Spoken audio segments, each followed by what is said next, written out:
Yo siempre le digo a las chicas, lo que más pueden hacer por las demás y por sus amigas es escucharlas. Al estar tan ansiosa, tan preocupada, un abrazo o alguien que te escuche, que te entienda, es bien bonito. Los adolescentes de ahora sí son más propensos a sentir más ansiedad. Cuando no había redes sociales, estábamos muy acostumbrados a vivir el mindfulness. Si tú estás en el carro, estás en el carro. Claro. Todo el mundo ahora tiene una mayor predisposición a sentir ansiedad porque hay más herramientas para anticipar. Lo mejor hacer en ese momento es tranquilizarte y pensar en positivo. En algunos casos me habrá costado cuando mi mamá me dice, pero tranquila, respira. Y mientras más voy entendiendo lo que me dice mi mamá, creo que sí lo puedo calmar.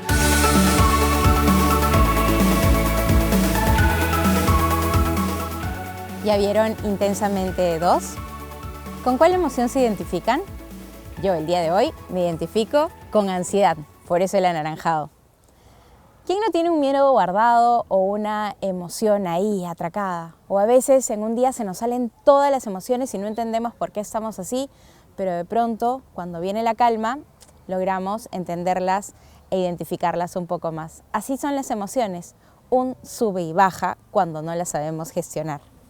Bienvenidos a nuestro podcast Despiertamente de los colegios Villa Cáritas y San Pedro. Hoy para hablar de las emociones, a causa de esta película tan bonita como Intensamente 2, tenemos a Sofía Navarro.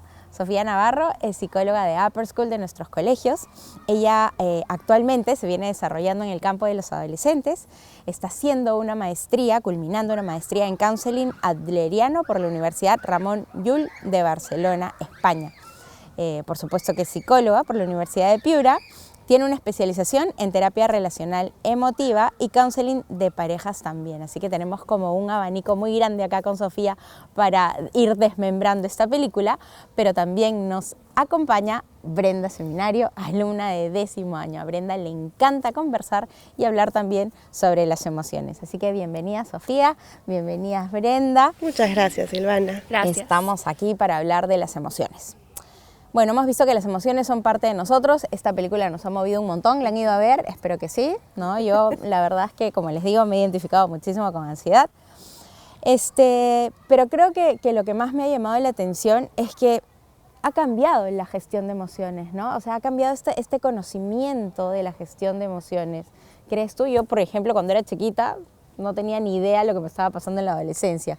Creo que tú tienes un poco más de conocimiento, Brenda. Sí. No sé, cuéntame un poco de esto. Sí, creo que es importante empezar entendiendo que las emociones son reacciones fisiológicas. Eso quiere decir que han estado en la generación de la griega clásica y en la generación de ahora, o sea, no han cambiado en la sensación de sentirlas, pero sí de reconocerlas, ponerle nombres, darles un sentido o un propósito a la emoción. Entonces, lo que pasaba en las generaciones tal vez, incluso en mi generación, yo estoy como, acá hay 3 generaciones. Entonces, yo la más grande. Sentíamos, pero no le podíamos poner nombre y desde afuera se percibía como, es un chiquito de carácter fuerte, es un chiquito temperamental, o le incomoda, se siente incómodo, o... Sí, casi todo era como me incomoda, no me gusta, me incomoda, no me gusta, y se olvidaba de ver el abanico de vergüenza, tristeza, humillación, aburrimiento, todas las emociones que se parecen, se traslapan, se pueden sentir a la vez y que en ese momento no se entendía por qué debían sentirse. Actualmente creo que sí hay un arma de doble filo que son las redes sociales. Qué importante que ya sea, o sea, de doble filo, porque claro, con la película puedes darle nombre a varias cosas, sí, pero también puede haber más sugestión del mundo emocional, puede haber una justificación del mundo emocional o una etiqueta como que ya pasa de una emoción a un trastorno del ánimo. Entonces hay una diferencia muy grande entre la emoción de la ansiedad a una ansiedad generalizada. Entonces decir soy una persona ansiosa es ponerte un diagnóstico del DSM. Claro, que no es real, ¿no? Porque yo me puedo sentir ansiosa porque me estoy como adelantando al futuro, porque algo no sé, me mueve, ¿no? Y te escucho, Sofía, y me pongo a pensar en ti, Brenda, si tienes como este reconocimiento de las emociones, o si las has aprendido a ponerle nombre, si te son fáciles de identificar. Sí, yo creo que a medida que he crecido, ahora que soy una persona que tiene 16 años, creo que más o menos yo sé cómo son mis emociones, porque a diferencia de cómo soy ahora y cómo era de chiquita, como dijo Sofía, podría haber sido, por haber dicho que soy ansiosa, o no sé. Y ahora que me doy cuenta, en ese momento yo no sabía qué era ansiedad. A medida que he crecido, por lo menos yo lo he sentido y sí sé que es una gran diferencia a lo como lo sentía de chiquita. Y creo que a medida que creces y vas evolucionando, sí, las emociones, no, siempre están las emociones ahí, pero claro que lo vas reconociendo porque a medida que vas creciendo tu mentalidad cambia, tú cambias y ya no piensas como una niña de 8 o 7 años. Sí. Es esta idea interesante de que quizás los adolescentes de ahora sí son más propensos a sentir más ansiedad.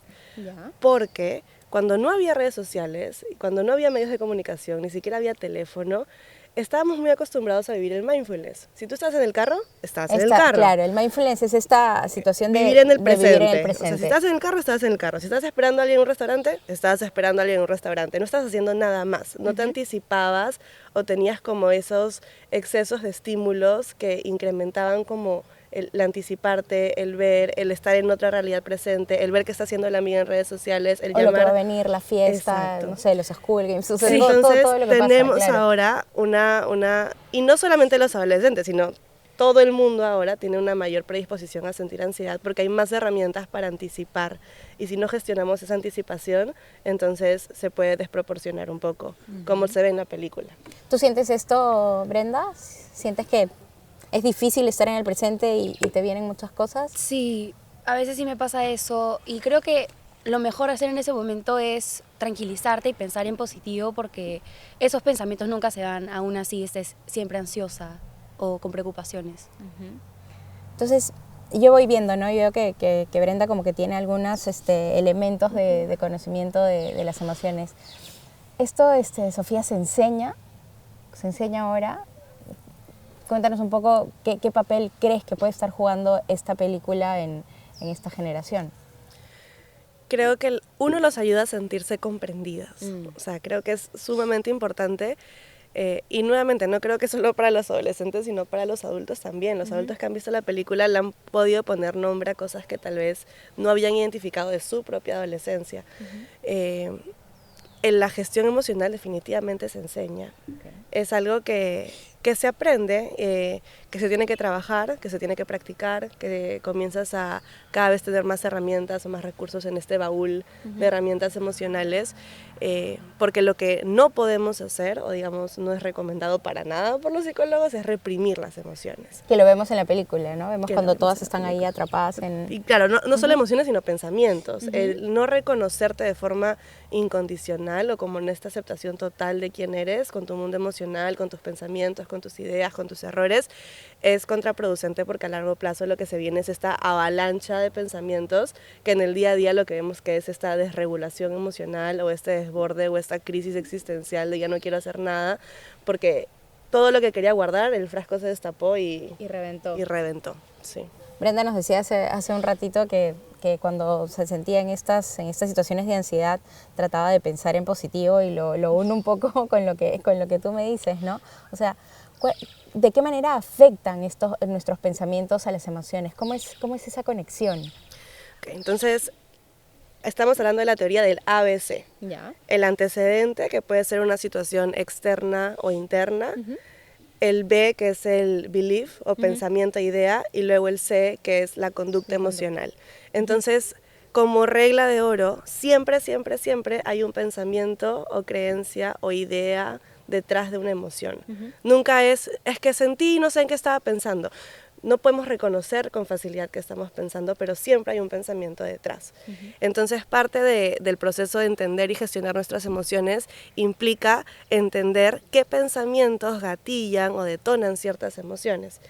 Y detrás de los pensamientos están las creencias. Y en el mundo de Riley se ve de forma tan clara. O sea, un psicólogo que ve esa película se vuelve loco porque es el pensamiento que se convierte en creencia que transforma la identidad de la persona. Entonces es como un iceberg y detrás de esta creencia casi siempre es una o dos creencias que corresponden a todas las acciones que tenemos en el día a día.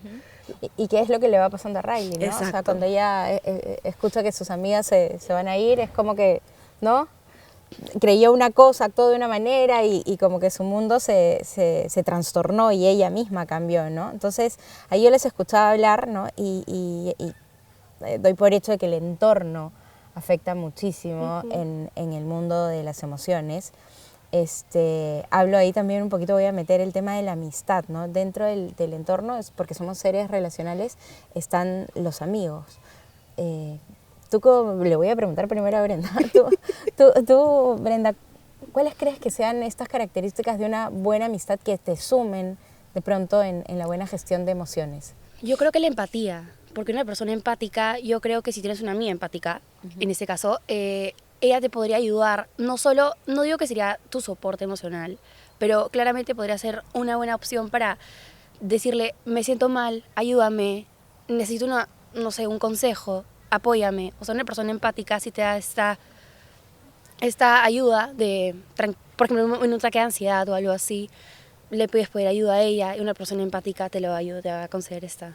De hecho, se ve eso en la película, ¿no? Cuando Riley está, creo que en esta parte que nos conmueve a todo el mundo, cuando está ahí en este ataque de ansiedad y vemos el panel y vemos ansiedad que da vueltas y da vueltas y da vueltas. Sí. Algo que calma mucho es la presencia de las amigas, ¿no? Ese toque, ese... Sí. A ver, cuéntanos un poco cómo unir esto del buen entorno a la gestión de emociones. Yo siempre le digo a las chicas que lo que más pueden hacer por las demás y por sus amigas es escucharlas, o sea, activamente escucharlas, estar presentes. No siempre queremos un consejo las mujeres. ¿Verdad? A veces lo recibimos de todas maneras porque nos encanta darlos, pero no recibirlos. Pero sí siempre vamos a coger esta escucha activa, entiendo que lo que estás pasando es difícil o ni siquiera me puedo imaginar por lo que estás pasando. Y un abrazo a veces. O sea, en la película vemos que desde afuera las amigas de Riley se acercaron a ella y era como que esta mirada de complicidad de aquí estamos para ti, no importa si te has equivocado, aquí estamos, puedes cometer errores. Y desde adentro me pareció súper bonito y simbólico porque las emociones abrazaron la creencia. Y eso fue lo que hizo que comenzar a respirar tranquila, y a veces lo que necesitamos es una buena terapia de abrazo y que nos apachurren y liberar como esa oxitocina y saber que no estamos solos y que lo que sentimos va a pasar, o sea, ninguna emoción es permanente. Para ti esto es importante, Brenda, como adolescente, o sea, ¿te ha pasado alguna vez que lo que has necesitado es un abrazo o simplemente, no que tus papás te sermoneen o que las amigas o que el profesor te sermonee, sino simplemente estar? No, sí, yo creo que es súper importante esto que dicen, porque la verdad en un momento así, al estar tan ansiosa, tan preocupada, un abrazo o alguien que te escuche, que te entienda, es bien bonito. ¿Por qué crees que esta película, porque lo he escuchado mucho también, ha sido tan importante para los adolescentes? Porque yo creo que, en mi caso, yo vi la primera película intensamente de chiquita y yo me sentí identificada. Y mientras que he crecido, he visto esta película, la segunda, como adolescente, y me he dado cuenta cómo cambian, cómo repentinamente cambiamos, cómo las nuevas emociones se suman. O sea, yo creo que sí fue bastante, para mí, como choqueante, porque sí me sentí identificada como Riley. Es como que dices, no estoy sola, creo, ¿no? Es una película que te ha hecho sentir acompañada en varias etapas de la vida. Sí, incluso en procesos que son tan invisibles como esta poda neuronal de me levanto un día y soy niña y al día siguiente me levanto y no sé quién soy. Y es algo que nos ha pasado literalmente a todos en algún momento, puede ser a los 13, a los 12, a los 14, da igual, pero a veces los papás dicen, no reconozco a mi hija adolescente, o sea, era cariñosa, le gustaba pintar y ahora solo le gusta pasar tiempo con amigos, y es esta crisis tan evidente y tan real que está pasando pero que no se ve, y la película nos ayuda a empatizar mucho con la adolescencia y con lo que los adolescentes están sufriendo como crisis vital, de que tienen que empezar de cero, tienen que comenzar a reconocerse, reidentificarse y asimilar un montón de emociones nuevas que en la película muestran las principales, pero son por lo menos 10 más. Sí. Eso decía, ¿no? ¿Son realmente emociones nuevas o las hemos tenido siempre y en la adolescencia aparecen con mayor fuerza? ¿Cómo es eso? La verdad es que creo que depende mucho de la persona. O sea, por ejemplo, la vergüenza creo que es algo que se puede sentir desde chiquitos, pero en la adolescencia toma como mucho protagonismo porque hay una necesidad de sentido de pertenencia y de evitar el rechazo, de evitar la humillación, de complacer, de tener que encontrar mi lugar, pero al mismo tiempo ser única, y la vergüenza sí es algo con lo que te vas chocando de forma más constante. La ansiedad también, porque comenzamos a desarrollar la parte prefrontal, el lóbulo prefrontal, y comenzamos a trabajar la resolución de conflictos, el anticiparte a largo plazo, el proyectarte, y cuando no sabes todavía cómo hacerlo, entonces te jala la ansiedad y te desregulas en ese sentido. Pero no significa que de chiquita no sentías ansiedad. O sea, yo de chiquita sentía ansiedad cuando mi mamá no llegaba a las 3:30 y llegaba a las 3:35. Claro. No me pregunten por qué, pero la sentía. Creo que depende mucho de la persona. Entonces es como que hay emociones que están ahí, pero que no las sabíamos, no la conocíamos, ¿no? O estaban más reguladas en la infancia. Claro, porque predominaban estas otras emociones, ¿no? Como la ira. Alegría, la ira, ¿no? La ira en la infancia es protagonista principal, regular como el yo quiero, lo quiero ahora. Es mío. Es mío.